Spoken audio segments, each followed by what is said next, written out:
Hi everyone, it's Norm Gregoire here, your community liaison for Species at Risk. For me, bird watching is one of my favorite pastimes to do throughout the year here in the tall grass prairie. And one of my favorite families of birds to watch is the flycatcher family. They work tirelessly, flying from a tall perch out into the air, doing all sorts of acrobatic dips and dives, looking for their insect prey, and then they fly back to perch, only to do it again. Today's episode, we're going to be learning about one of Manitoba's largest flycatchers, the Olivesided Flycatcher.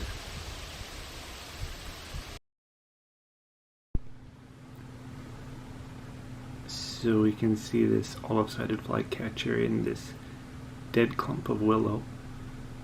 It just caught my eye as it dove down from one of the taller trees in the background. I think it must be hunting.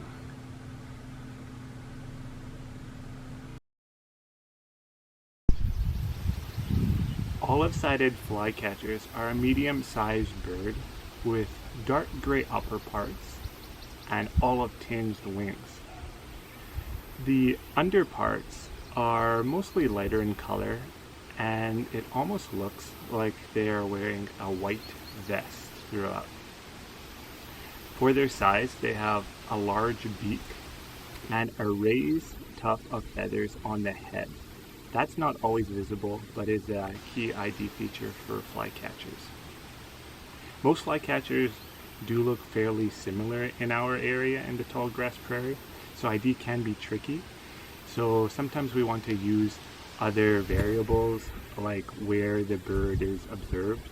The olive-sided flycatcher is usually seen on the top of the canopy, where it's most commonly hunting. And another good ID feature is their call. So folks have said that the olive-sided flycatcher has a very distinct call that sounds like quick 3 beers. I'll play a clip for you that sounds a little bit better than what I just did.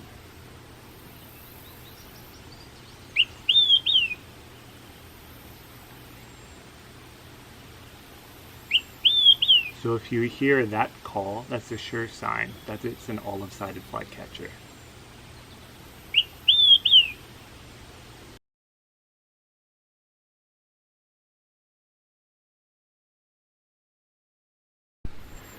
Olive-sided flycatcher can be found throughout most of Canada in patchy conifer or mixed wood areas that are close to wetlands.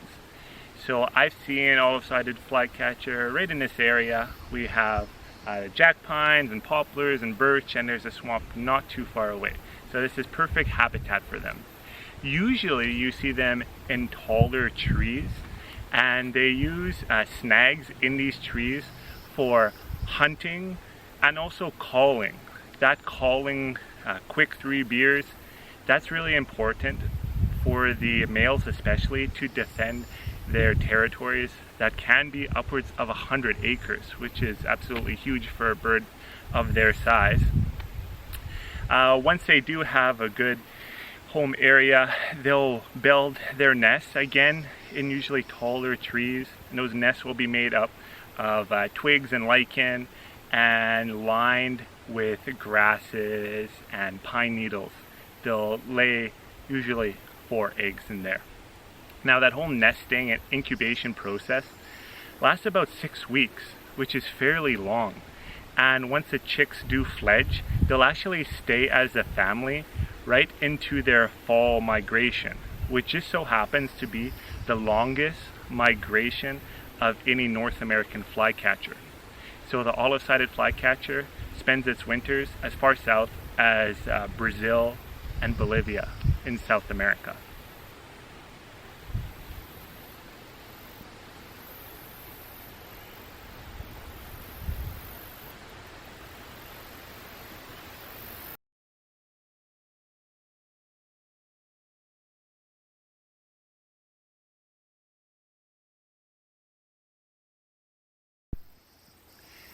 Since the 1970s, the Canadian population for the olive-sided flycatcher has decreased by about 80%.